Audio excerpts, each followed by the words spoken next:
नमस्कार, स्वागत है आप सबका। आपके साथ मैं हूं मोनिका सिंह राणा। खबरों की शुरुआत करते हैं सबसे पहले राजनीति से जुड़ी बड़ी खबर की बात। पश्चिमी उत्तर प्रदेश में बंटवारे का फॉर्मूला तय हो चुका है। पश्चिमी प्रदेश में 3 सीटों पर अपने सिंबल पर चुनाव लड़ेगी आरएलडी। हाथरस की सीट पर सपा के सिंबल पर आरएलडी का प्रत्याशी लड़ेगा। 8 सीटों पर समाजवादी पार्टी का प्रत्याशी लड़ेगा। 10 सीटों पर बीएसपी का उम्मीदवार ठोकेगा दावेदारी। और ये फॉर्मूला इस बार के लोकसभा चुनाव के लिए तय किया गया है। कल लगातार बैठकों का दौर चला था और उसके बाद ये फॉर्मूला सामने आया।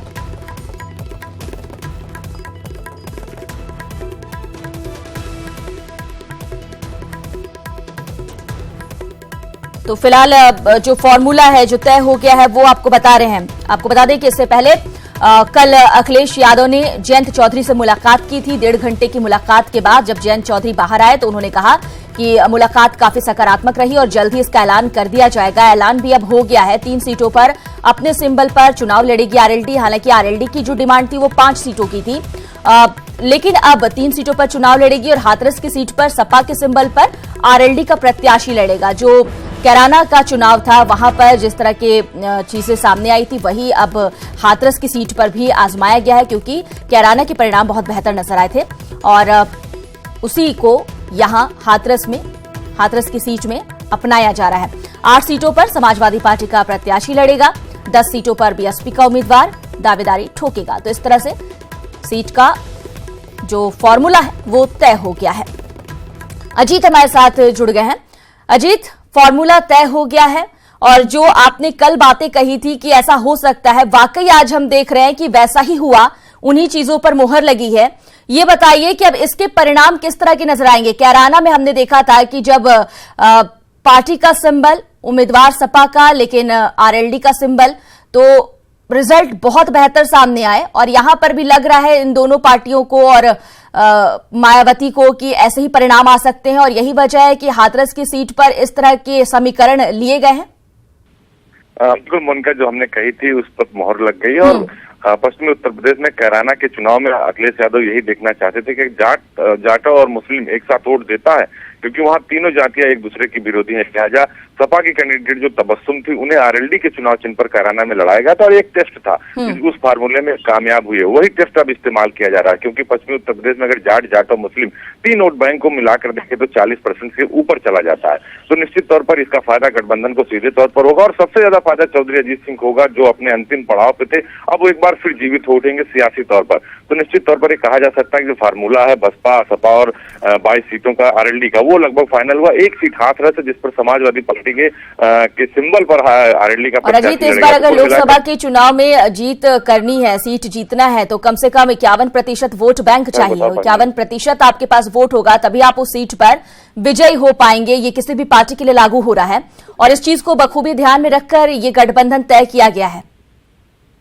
निश्चित तौर पर इस सब चीजों को ध्यान पर रखा गया और मायावती काफी सदी राजनीतिक नेता मानी जाती है और अखिलेश यादव, दोनों ही 2 दलों के उत्तर प्रदेश में जिनकी जमीन मजबूत है वो एक साथ आ गए। अब अजीत सिंह को साथ आने की वजह से जाट वोट बैंक जो उनका 8 से 9% तो वो भी प्लस हो जाएगा, प्लस इस कास्ट के प्रत्याशी को उतारेंगे। यानी कास्ट, जाति, धर्म, क्षेत्र को मिलाकर जो उत्तर प्रदेश का सियासी चुनाव होता है वो सभी लोगों को पता है। तो निश्चित तौर पर ये गठबंधन का जो फार्मूला है, मुझे लगता है, जो मेरी व्यक्तिगत अगर राय आप जाननी चाहिए बताऊं कि कहीं ना कहीं इस गठबंधन से बीजेपी को सबसे बड़ी चुनौती मिलने वाली है। और क्योंकि सीटों का जो फार्मूला तय हुआ, उन सीटों पर फार्मूला तय हुआ जहां जो दल मजबूत है वो उसी हिसाब से चुनाव लड़ेगा। मुनका अजीत, जो पश्चिमी एरिया है वहां पर आरएलडी की पकड़ बहुत मजबूत है और अगर सपा बसपा के साथ अब आरएलडी है तो जाहिर सी बात है कि चुनौती बीजेपी के लिए बड़ी है। कांग्रेस अकेला चलो की राह पर है। ऐसे में आने वाले वक्त में क्या लग रहा है, किस तरह के आसार बनते नजर आएंगे और अब रास्ता क्या निकलेगा बीजेपी के लिए? बिल्कुल, निश्चित तौर पर जो रास्ता निकलेगा वो और दलों के लिए मुश्किल भरा होगा और गठबंधन शायद अब मजबूत स्थिति में होगा, जिसको मुकाबला करने के लिए बीजेपी को नई चुनौतियों का सामना करना पड़ेगा। और ये देखने वाली बात होगी कि बीजेपी अब इस गठबंधन से देखो, और बात कल गुलाम नबी आजाद को भी सुन रहे थे हम, वो ये कह रहे थे कि अगर सीट हमें छोड़ना पड़ा तो हम छोड़ भी देंगे, छोटे जो दल हैं उनसे भी हम बात करेंगे। कहीं ना कहीं ये जो महागठबंधन है इसकी वजह से जो बड़ी पार्टियां हैं वो समझ गई हैं कि अब जीत की राह उतनी आसान नहीं है।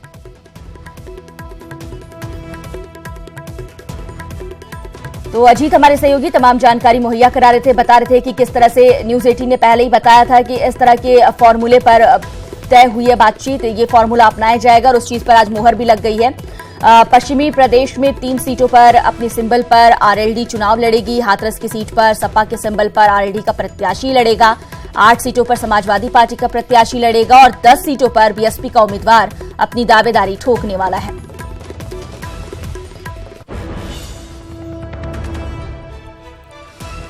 तो अब जब फॉर्मूला तैयार हो गया है तो जाहिर सी बात है कि बाकी पार्टियों को भी इस फॉर्मूले का तोड़ ढूंढना होगा, क्योंकि पश्चिमी प्रदेश की बात करें तो वहां पर आरएलडी की स्थिति बेहतर है। वोट बैंक एक बड़ा आरएलडी के साथ रहेगा।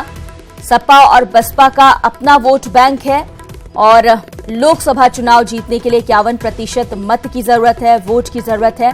महागठबंधन के पास, उस महागठबंधन को ये उम्मीद है खास करके कि ये जो आंकड़ा है ये वो जुटा सकते हैं। तो क्या ऐसे में अब बीजेपी को कुछ अलग रणनीति अपनानी होगी या कांग्रेस जो एकला चलो की राह में आगे बढ़ रही है? लेकिन कल ये संकेत जरूर दे दिया गया कांग्रेस कोर कमेटी की मीटिंग के बाद कि अगर छोटी बड़ी पार्टियों से गठबंधन करना भी पड़ा तो कांग्रेस तैयार है, और खास करके छोटे दलों से अगर करना पड़े तो, और उनके लिए अगर सीट छोड़नी पड़े तो भी तैयार है। तो कांग्रेस ये मानकर चल रही है कि स्थिति बहुत बेहतर नहीं है और यहाँ पर छोटी छोटी पार्टी सही लेकिन गठबंधन से कुछ सीटें जरूर आ जाएंगी। लेकिन बीजेपी के लिए जो करिश्माई चीजें बीजेपी ने दिखाई थी इससे पहले लोकसभा चुनाव में, नरेंद्र मोदी का जो जादू चला था, क्या इस बार उसे बरकरार रख पाना भी मुश्किल होगा, या जो दावे किए जा रहे हैं 80 में से 73-74 सीटों को पाने के दावे किए जा रहे हैं उसे वो पूरा कर पाती है? इस बार का ये मुकाबला बहुत दिलचस्प होने वाला है, क्योंकि एक तरफ महागठबंधन अपनी पूरी तैयारी के साथ, लंबी दुश्मनी को भूलते हुए साथ में, और दूसरी तरफ बीजेपी जिसका इससे पहले बहुत बेहतर प्रदर्शन रहा। अब बीएसपी कहां से चुनाव लड़ेगी ये आपको बता रहे हैं हम ग्राफिक्स के जरिए। ये देखिए कहां से चुनाव लड़ने वाली है बीएसपी। क्या कुछ फॉर्मूला तय हुआ है 22 सीटों पर? फतेहपुर, सिकरी, सहारनपुर, इन सीटों पर बीएसपी लड़ेगी। अमरोहा, बिजनौर, नगीना, अलीगढ़, क्योंकि इन सीटों पर बीएसपी मानती है कि उसकी स्थिति ज्यादा बेहतर है। नोएडा, गाजियाबाद, मेरठ, बुलंदशहर, आगरा, इन सीटों पर बीएसपी चुनाव लड़ेगी। 22 सीटों का जो फॉर्मूला तय हुआ है वो आपको बता रहे हैं। 10 सीटों पर बीएसपी का उम्मीदवार इस बार ताल ठोकने वाला है। 8 सीटों पर समाजवादी पार्टी का प्रत्याशी लड़ेगा। हाथरस की सीट पर सपा के सिंबल पर आरएलडी का प्रत्याशी उतरेगा। पश्चिमी प्रदेश में 3 सीटों पर अपने सिंबल पर ही आरएलडी चुनाव लड़ेगी। तो इस बार का ये चुनाव अपने आप में और खास हो जाता है। बीजेपी को रोकने के लिए, उसके जीत के रथ को आगे न बढ़ने देने के लिए महागठबंधन किया गया और पुरानी दुश्मनी को भूलते हुए दोस्ती की गई। आरएलडी के साथ गठबंधन हो, फॉर्मूला तैयार हो। अखिलेश इसकी लगातार कोशिश कर रहे थे, वो चाह रहे थे कि आरएलडी से भी गठबंधन हो जाए और आरएलडी भी उनके साथ इस चुनाव में कंधे से कंधा मिलाकर चले। कल 1.5 घंटे तक इसे लेकर बैठक की गई और उसके बाद ये बताया गया कि फॉर्मूला तैयार हो चुका है। हाथरस की सीट पर सपा के सिंबल पर आरएलडी का प्रत्याशी मैदान में उतरेगा, ताल ठोकेगा। 8 सीटों पर समाजवादी पार्टी का प्रत्याशी लड़ेगा और 10 सीटें बीएसपी के खाते में है। बीएसपी का उम्मीदवार जो है वो ताल ठोकेगा वहां से। तो ये फॉर्मूला तैयार है। अब इस फॉर्मूले का कितना असर होता है ये देखने वाली बात होगी, लेकिन फिलहाल इस फॉर्मूले ने बाकी पार्टियों को चिंतित जरूर कर दिया है कि अब आने वाले वक्त में उनका क्या होगा। सीट शेयरिंग के हिसाब से भी अगर देखा जाए और वोट शेयरिंग के हिसाब से भी, तब भी ये मुश्किलों भरा होगा।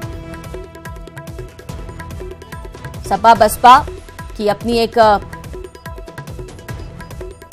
उनका अपना वोटर है जो उन पर बहुत भरोसा करता है। आरएलडी उनके साथ आ गई है। पश्चिमी उत्तर प्रदेश में आरएलडी की पैठ है। ऐसे में अब बीजेपी क्या करती है? फिलहाल कांग्रेस की बात करें तो कांग्रेस उत्तर प्रदेश में कांग्रेस को बहुत मजबूत पार्टी के तौर पर नहीं देखा जाता। इससे पहले के चुनावी नतीजे भी यही बात बता रहे हैं।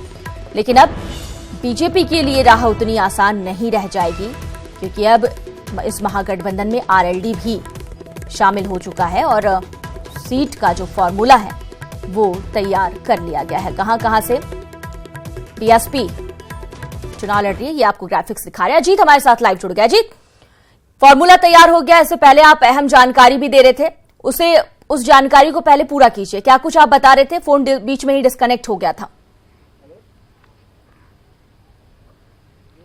बिल्कुल मोनिका, मैं यही कह रहा था कि जो कल हम लोगों की बात हो रही थी, हमारी न्यूज 18 की खबर पर मोहर लग गई है और आरएलडी को उसके मुताबिक जो सीटें थी, हम बता रहे थे कि 3 सीटें वो अपने सिंबल पर लड़ेंगे, 1 सीटें समाजवादी पार्टी उन्हें अपने सिंबल पर लड़ाएगी। तो वो एक तरीके से कामयाबी मिल गई है चौधरी अजीत सिंह को। और पश्चिमी उत्तर प्रदेश में चौधरी अजीत सिंह का जो अपना वोट बैंक है, जाट वोट बैंक, उस पर खासा असर माना जाता। और जो थोड़ा डाउन हो रहा था वो कैराना का उपचुनाव जीतने के बाद वो अजीत सिंह का जो एक तरीके से कहा जाए मनोबल वो बढ़ गया। यही वजह है कि वो 5 सीटें मांग रहे थे। हालांकि अब 22 सीटों का बंटवारा हो चुका, जिसमें से 11 बहुजन समाज पार्टी, 8 समाजवादी पार्टी और 3 आरएलडी के कोटे में गई है। हालांकि आरएलडी का एक प्रत्याशी सपा के कोटे पर लड़ेगा। तो कुल मिलाकर ये कहा जाए कि पश्चिमी उत्तर प्रदेश की जो 22 सीटें थी उस फार्मूले के बाद अब सबसे ज्यादा चुनौती अगर किसी के सामने होगी तो उत्तर प्रदेश या बीजेपी जो सत्ताधारी दल है बीजेपी के सामने होगी कि आखिर वो किस तरह इसे गठबंधन का मुकाबला करेंगे। हालांकि इन सीटों के बंटवारे के बाद एक तरीके से जो अखिलेश यादव ने फार्मूला तय किया था कि हम हर कास्ट के 3 लोगों को चुनाव मैदान में उतारेंगे,